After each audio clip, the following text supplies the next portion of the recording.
Plusieurs sont morts noyés dans leur cabine. Ceux qui ont réussi à se frayer un chemin puis aller plus haut, ben là, il y en a qui ont été projetés à l'eau. Fait que sur 1477 personnes à bord, 1012 ont péri. Moi, j'aimerais ça qu'on parle de ton premier documentaire, qui, c'est ça, le Empress of Ireland. Hein? Puis, tu veux-tu expliquer un peu c'est quoi cette histoire-là de cette épave-là? Oui, certain. C'est un peu genre notre Titanic. Là, c'est notre Titanic. Ouais, c'est Puis ça. même que, tu sais, moi, je considère que son histoire est beaucoup plus intéressante. Notre Titanic, il a coulé à son premier voyage. Mm-hmm. On l'a surnommé l'insubmersible. Moi, je pense que c'est pour ça qu'il y a comme un gros aura. Il y a le film, évidemment, qui a comme... construit sa légende. Puis il y avait Jack. Il y avait Jack et Rose. La porte. Le cœur de l'océan, mais qui n'existe pas. moi, j'ai brisé le rêve de ma blonde à un moment donné. J'ai dit, ben non, ça n'a jamais existé, ça.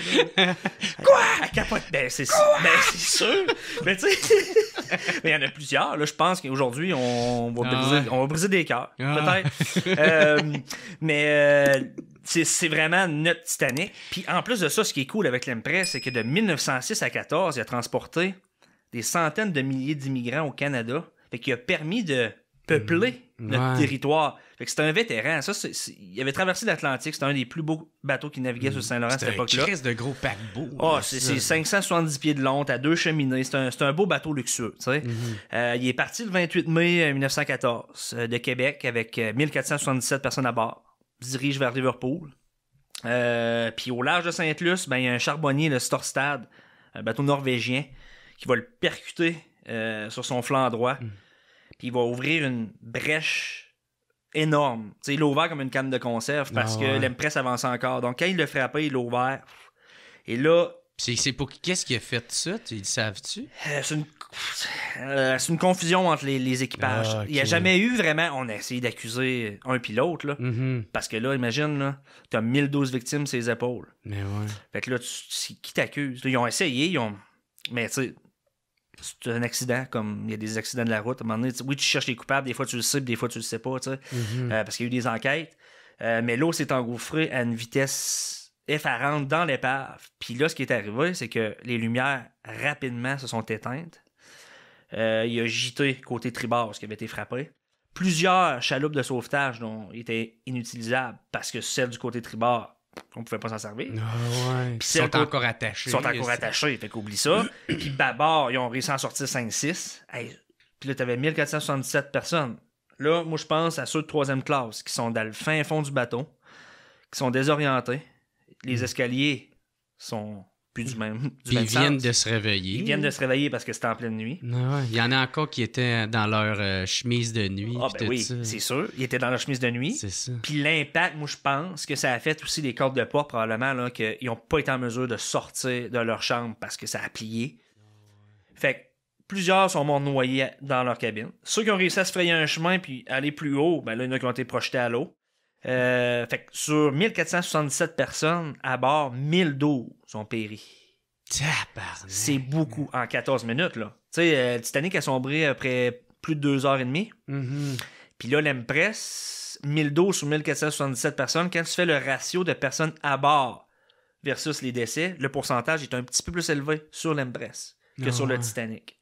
Fait que tu sais, c'est quand même un drame d'envergure. Puis là, la ville de Rimouski, elle est mise sur la map, là, parce que tout le monde a les yeux rivés sur Rimouski, parce que Rimouski, c'est la plus grosse ville. Puis c'est la plus proche de... C'est la plus proche. On apporte les cadavres là.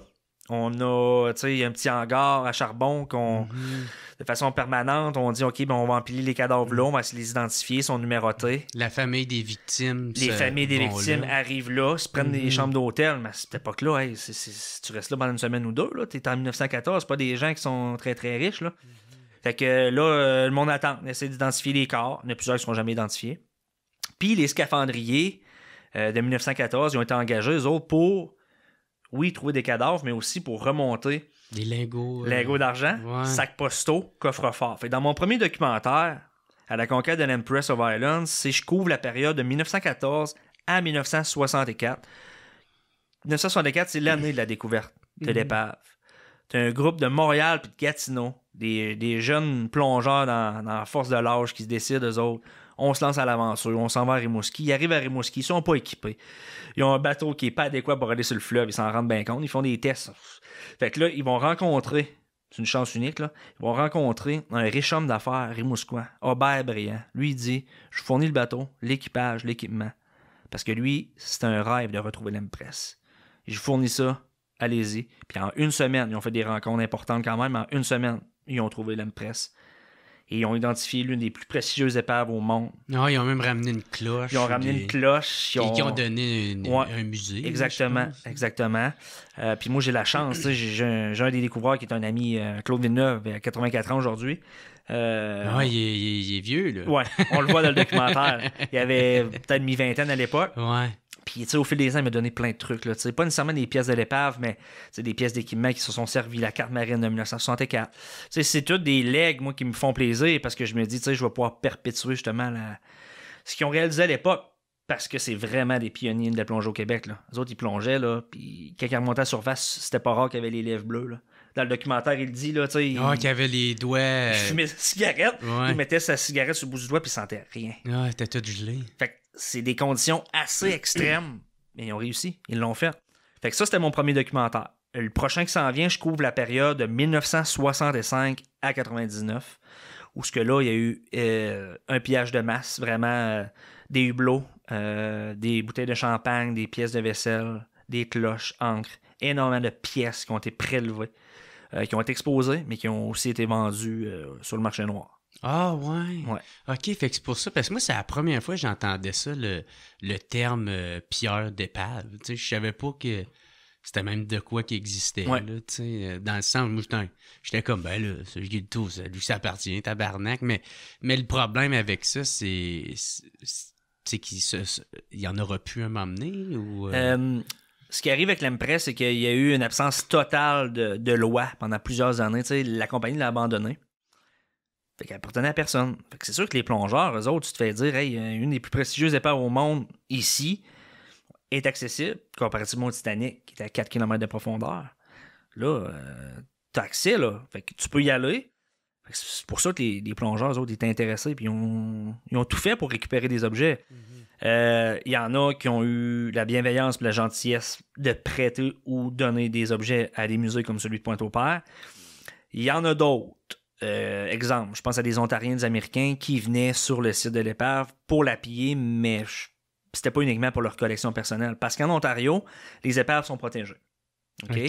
Fait qu'eux autres, ils venaient au Québec, ils venaient prélever des artefacts sur notre épave. Puis tu sais, aujourd'hui, le marché pour les pièces de l'Empress, il est assez spectaculaire. Ah ouais? C'est hallucinant. Peux-tu donner des exemples? Je vais donner un exemple. Un collectionneur qui veut acheter un hublot, par exemple.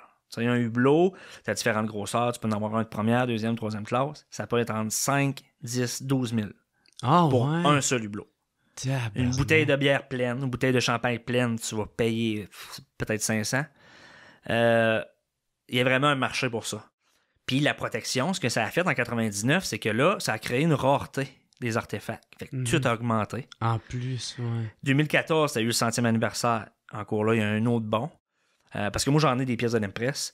J'ai commencé à en collectionner parce que je veux pas qu'ils se retrouvent à l'extérieur du Québec. Parce que souvent, le problème, c'est que c'est des gens en Europe, aux États-Unis, qui vont les acheter.